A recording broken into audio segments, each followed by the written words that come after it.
О, мы сейчас там, значит, примем конституцию, вот она вот такая будет, мы вот сейчас закон, вы даже себе не представляете.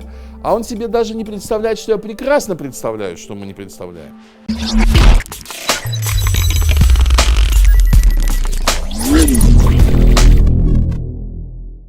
Надир Бекиров, род деятельности трудно сказать, я в жизни чем только не занимался, но последние 15-16 лет я преподаватель Крымского инженерно-педагогического университета. Мама моя, Гульфия, родилась в Крыму, в деревне Немцы-Аблеш, это то, что сейчас называется Пруды, там менялся район, то один, то другой, Ичкинского района, Крымской автономной Советской Социалистической Республики. Мама хорошо училась в школе, и по ходатайству педколлектива этой вот школы сельской, в которой она училась, ее выпустили из спецпоселения раньше, до официальной отмены режима. Она поступила учиться в фельдшерско-акушерскую школу Йошкар-Ола, столица Марийской ССР. Опять-таки закончила ее с отличием и опять-таки с красным дипломом поступила в Казанский медицинский университет. Вот там она познакомилась с отцом и вышла за него замуж. Отец мой, то, что у нас говорят казанский татарин, но если разбираться в деталях, он мишар, как у нас среди крымских татар есть деление, у поволжских татар тоже есть. Это большая группа очень поволжских татар мишари. У них чуть-чуть отличается язык, обычаи. Учился в музыкальном училище, как раз когда они с мамой познакомились. Вот. Потом он уже тоже чем только не занимался, но жизнь его в детали не знаю, потому что они с мамой достаточно рано развелись, и поэтому я его видел буквально несколько раз в жизни. Родился я в Казани. Отца у меня зовут Валериян. Жили мы, в общем-то, в татаро-башкирской среде. Тогда в Поволжье, там, в Башкирии, никто акцента на крымских татарах не делал, не с кем, собственно, было. Там несколько человек на всю Башкирию, наверное, жило, как когда-то выяснилось. Рядом были татары-башкиры, но татарин, как бы особенно это никакого внимания не вызывало. Самой вот такой маленькой семьи о Крыме я много не узнавал. У нас было несколько пластинок старых еще, вот таких хрупких, 78, что ли, оборотов, где была старокрымская хайтарма, там, Таксим и Пешраф и так далее. Это записи еще 50-х годов или более ранних. Музыка меня, конечно, поражала крымско-татарская, она была совершенно не похожа ни на что. Ни на что из того, что я слышал, видел, соприкасался там в школе, не знаю, в музыкальной школе, по радио, еще где-то. Это, конечно, был один из самых таких ярких моих впечатлений, которые вот заставили меня как бы в свое время задуматься, а что же это такое, почему же это настолько отличается от всего, что я знаю, и значит где-то это на меня самого распространялось, что значит я тоже чем-то очень сильно отличаюсь, раз у нас музыка такая, и она настолько отличная, значит и я чем-то очень сильно отличаюсь от окружающих. Я что-то узнавал о Крыме, когда бывал в гостях у своих родственников, а я там бывал часто, в Черчаке, в Ингичке, в Самарканде, в Намангане.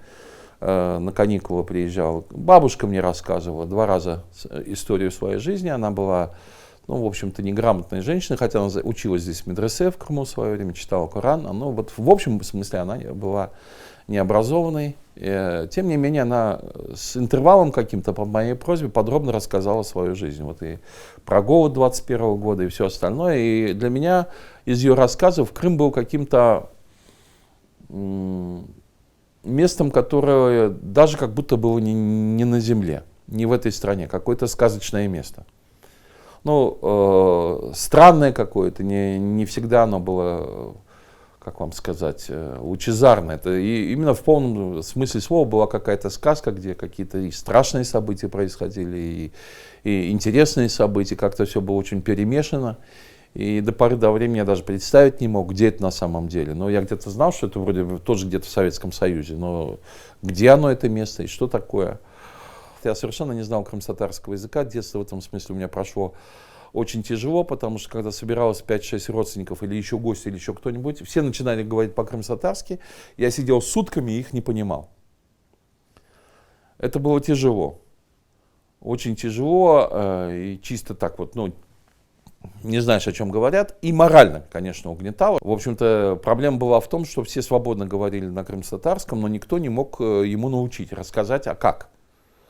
И ни опыта такого не было, ни методики не было, ни понимания не было, и среды не было, когда люди вот просто с детства, поскольку все так говорят, тоже этому учатся, не было. Поскольку о крымских татарах, об истории, о культуре и так далее, ну, практически ничего найти было невозможно, никаких книг в природе не существовало, или они где-то были очень тщательно скрыты, то я стал читать просто все, что есть о Крыме. Вот о Крыме какая-то литература была. И большую советскую энциклопедию, и географические всякие там вещи и так далее. И я пытался зарываться в какие-нибудь там, насколько можно глубже, там, 15 век, 10 век, до нашей эры, что бы то ни было. Потому что я понимал, что раз мы крымские татары отсюда, значит это каким-то образом нас тоже касается.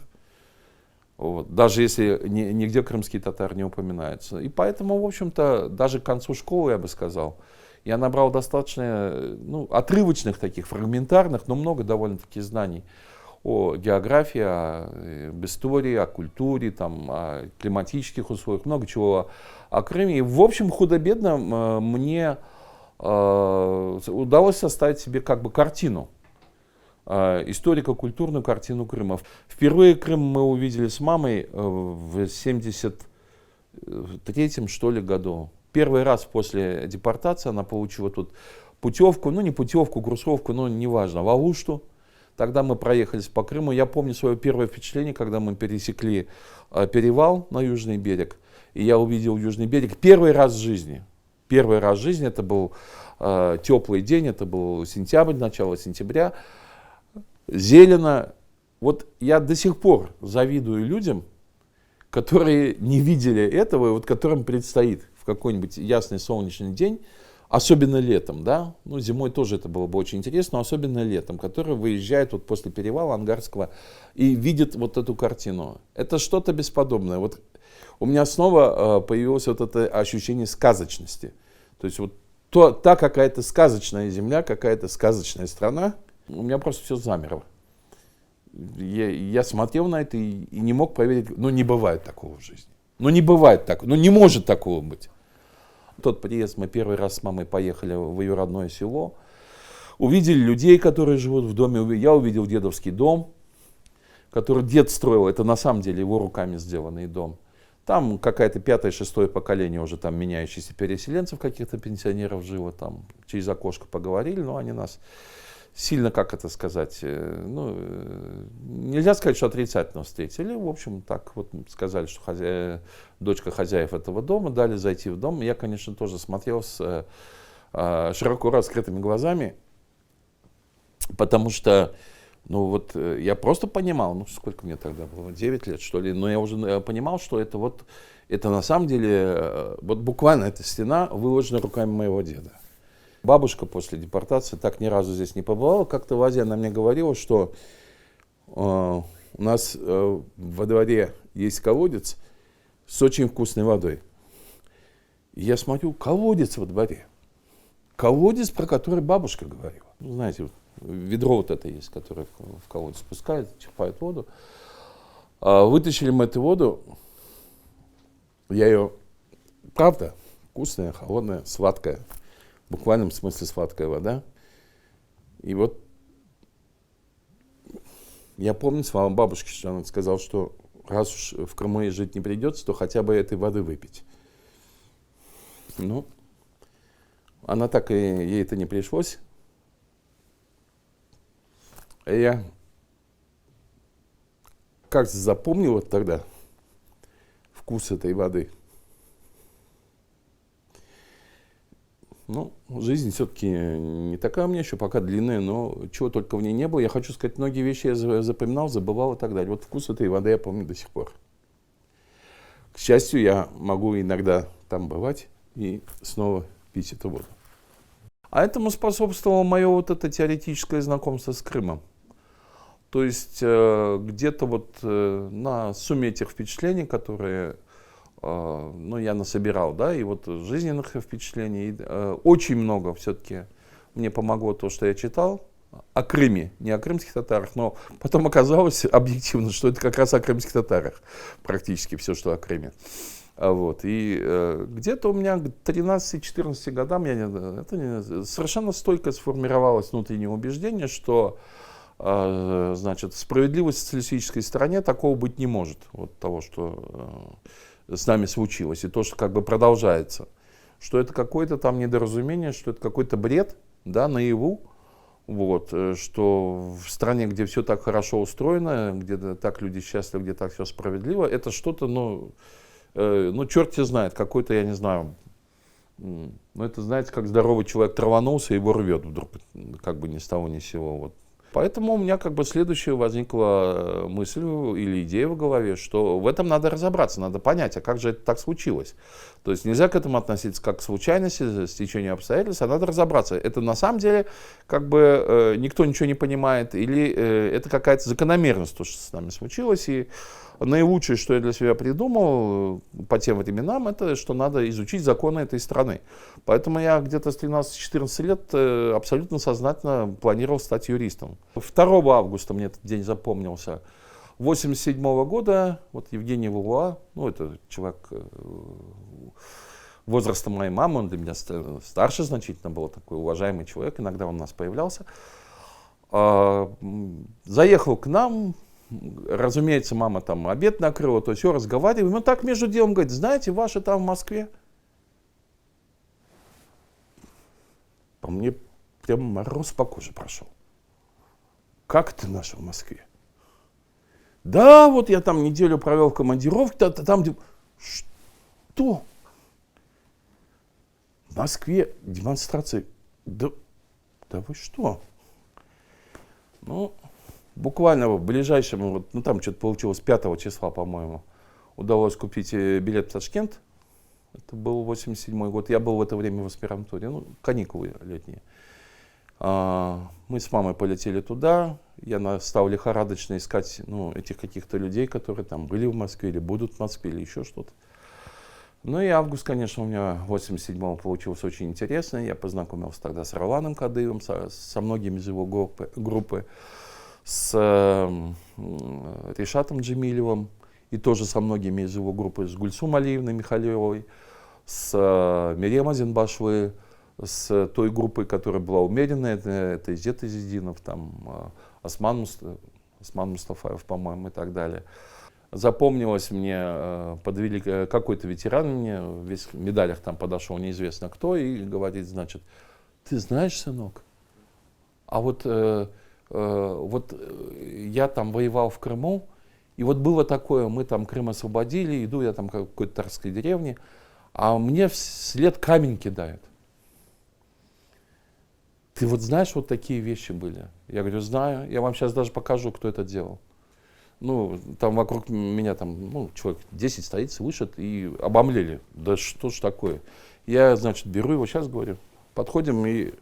У нас там большой экземпляр этот Ленин Байрагы, где все герои крымских татар. Я говорю, вот тут один из них. Посмотрите внимательно, может, кого-то узнаете.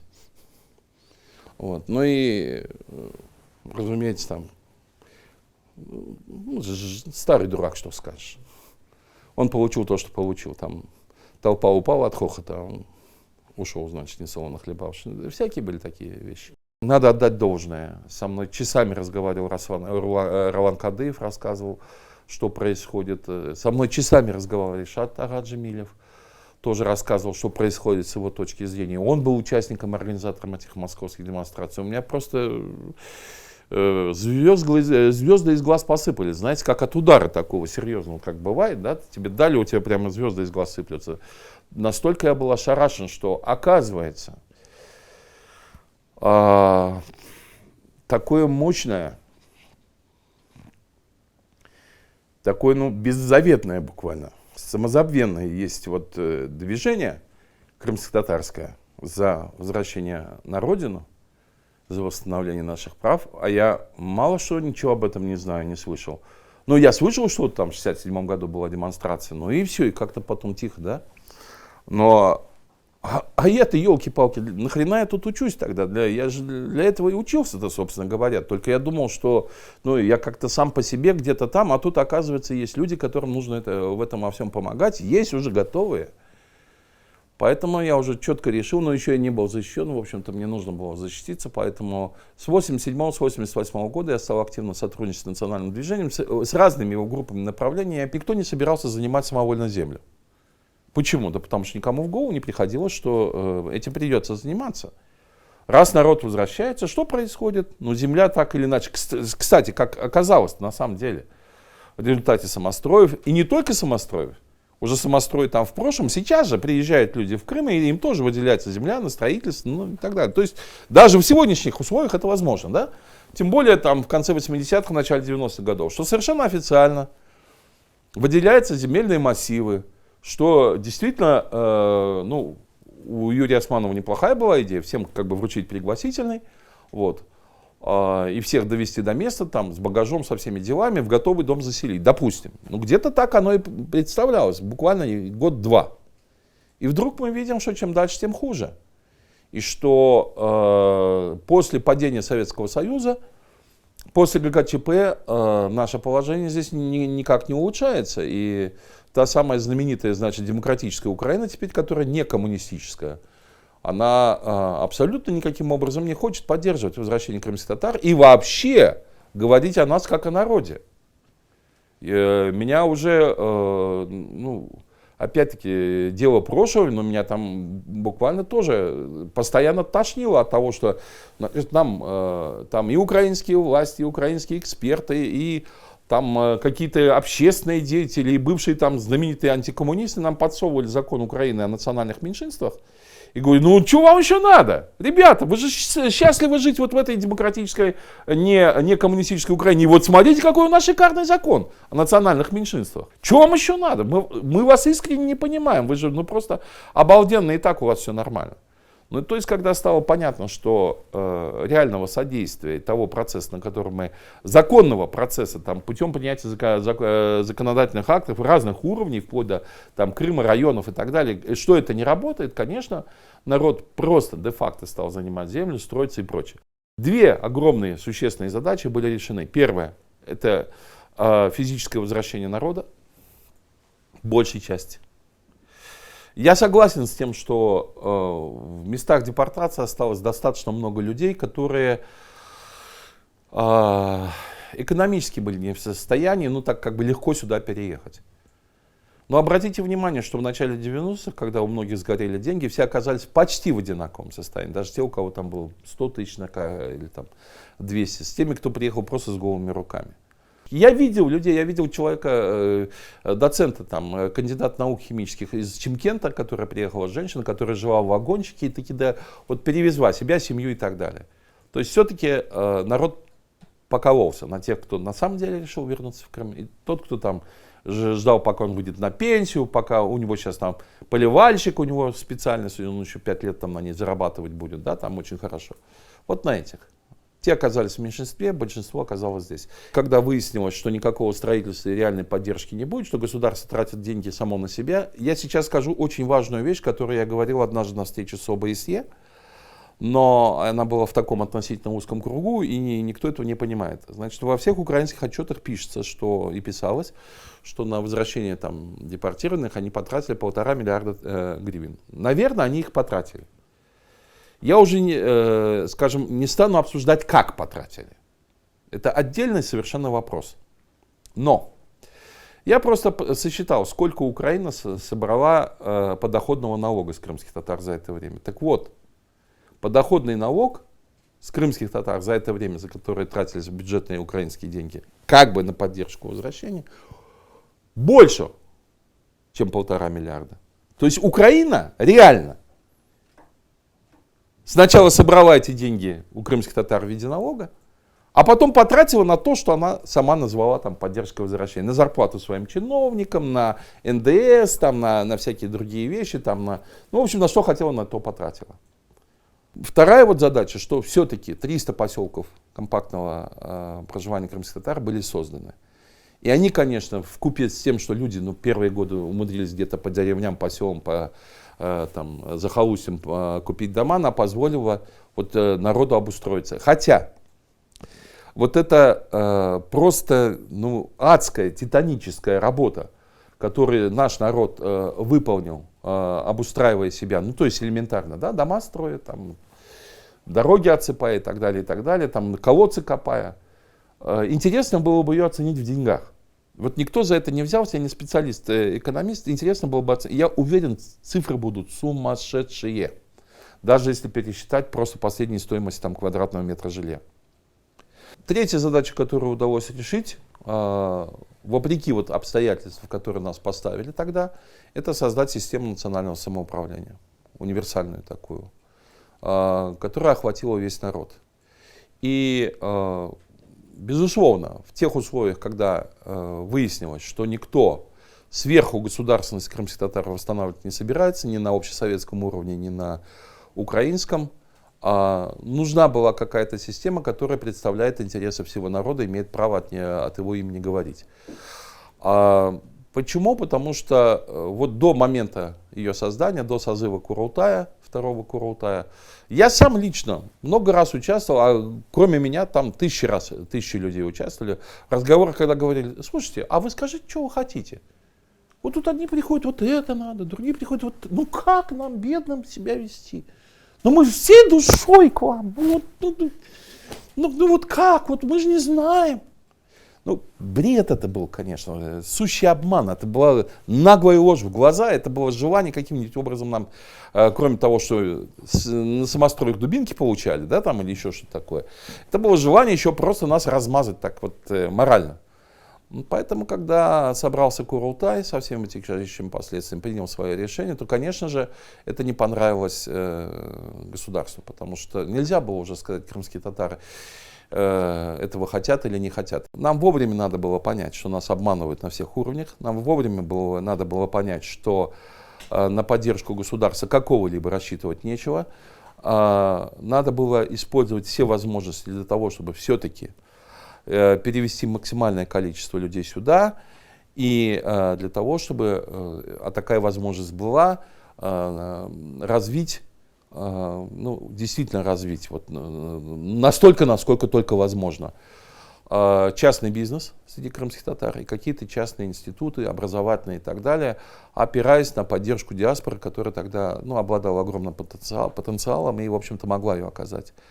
Но мы все рассчитывали, я до поры до времени, на то, что вот нам удастся кого-то убедить, то ли Верховную Раду, то ли там президента, то ли еще кого-то, и что это все пойдет законным, так сказать, законодательным путем, ну, мы потеряли время и темп.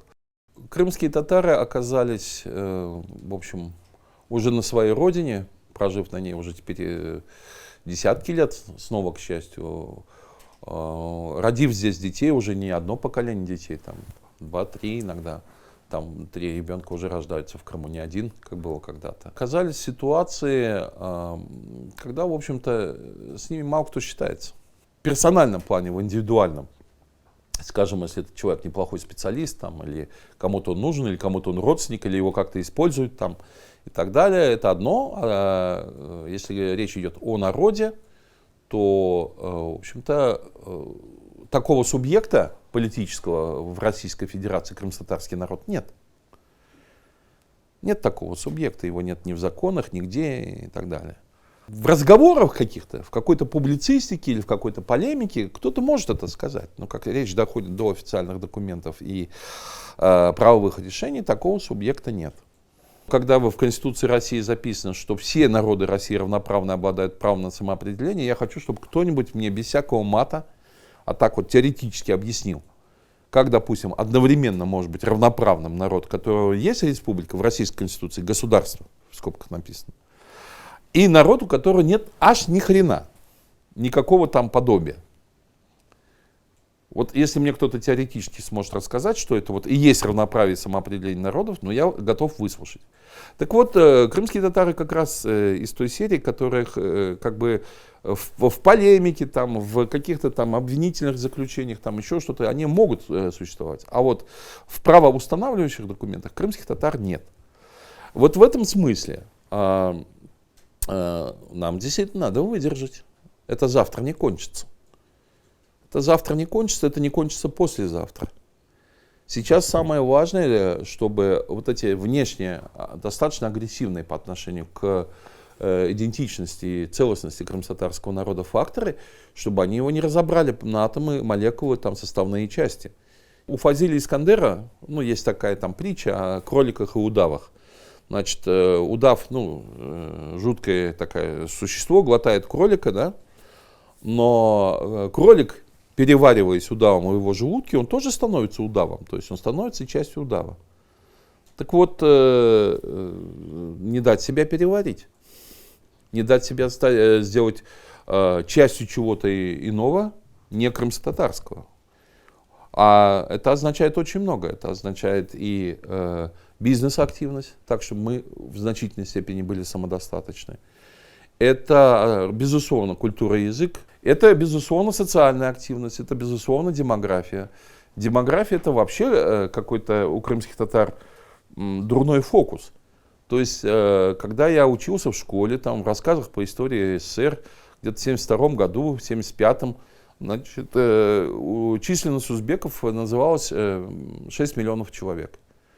Через 20 лет, это 70-е, прибавить 20, это, скажем, 92 год, численность узбеков 25 миллионов человек. Теперь приложим это к нашей ситуации. Крымские татары массово стали возвращаться в Крым в 88-м. Ладно, считаем с того же 92-го, когда там максимум и так далее, возвращение. 94-го. То есть 6 лет там, 20 здесь, да? 26 лет. Такая же временная дистанция. Если по ситуации на 98 год Министерство внутренних дел Украины, оно знало до последнего. Почему? Потому что выдавало паспорта. Вот это была не перепись, это был вот поименный учет. Она называла численность крымских татар 273 тысячи человек. Да? Это вот 20 лет назад, 98-2000 год. То сейчас по разным переписям наша численность снижается. По украинской последней была 249, по российской 220, что ли, еще что-то. Как же так?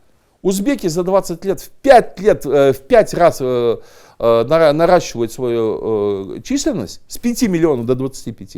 Но согласитесь, что 25 миллионов и 5 это совсем не одно и то же на карте мира. А крымские татары падают с практически 300 до 220, то есть практически где-то на треть. Мы о чем говорим?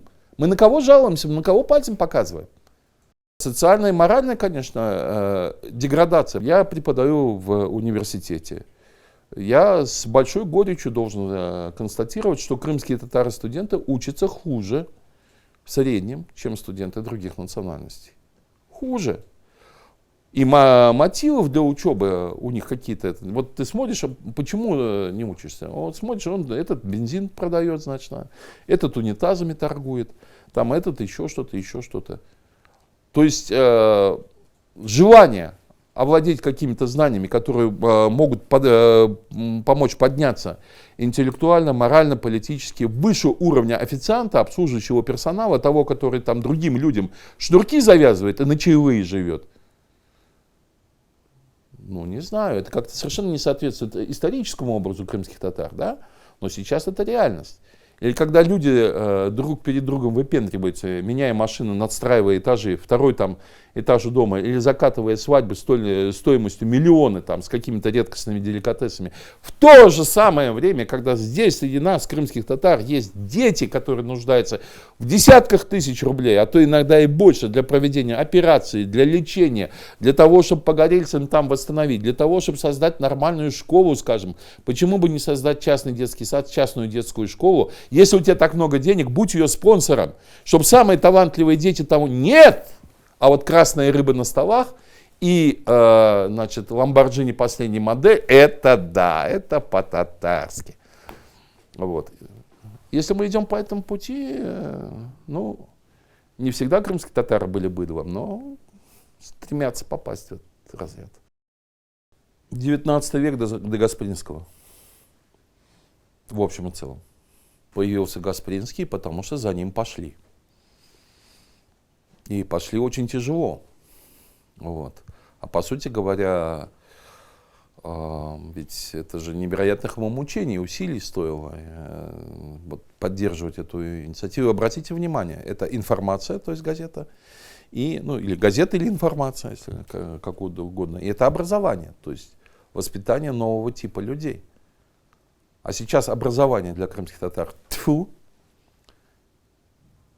Если что, диплом купим, никого не интересует знания. Никто не думает, что образование это знание, а не бумаженцы какого-то установленного образца.